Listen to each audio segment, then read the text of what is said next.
Raia wa China Dennis Jeli ambaye ni mdogo wa marehemu Bao Zhangji mwenye umri wa miaka 50 aliyeuawa na walinzi wake ameomba serikali kuwalinda wawekezaji na kuhakikisha usalama wao.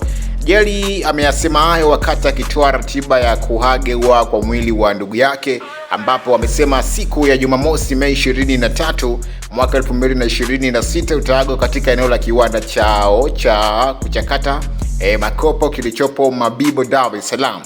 Serikali ijitahidi kulinda wawekezaji na mwekezaji kwa sababu tunataka haki zetu za kiusalama zaidi na maisha yetu yawe sawa zaidi, alisema hivyo Jeli.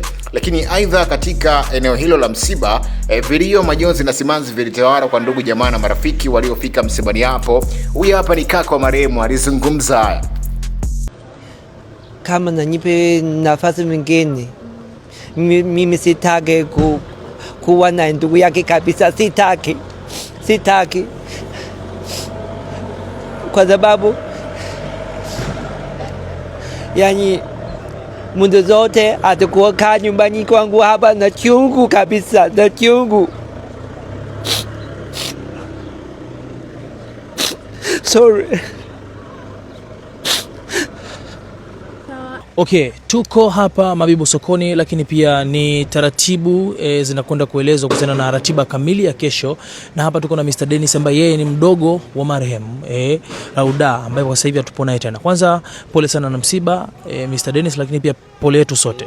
Asante. Okay. Mapema kesho tumesikia kwamba ratiba zitaanza rasmi hapa, ikiwemo kuaga mwili wa mpendwa Rauda. Tuambie utaratibu umekaa vipi, lakini ratiba kamili mpaka siku ya Jumapili, siku ya kuchoma mwili. Kesho asubuhi saa 3 tutaenda hospital la jeshi Kurasini, alafu tunamuwaisha nguo ya traditional ya China, then tunaanzia kuleta Mabibo kiwandani kwake anzia saa 7. Nafika kwa saa 8 tumeshafika hapa.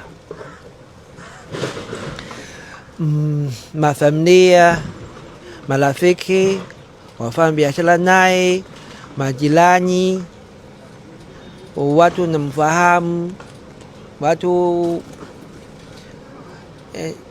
anataka kumuaga hapa. Karibuni sana. Tunaanzia kesho saa 8 mchana fika jioni. Kwa Jumapili tunaanzia saa 2 asubuhi tunafika saa 7.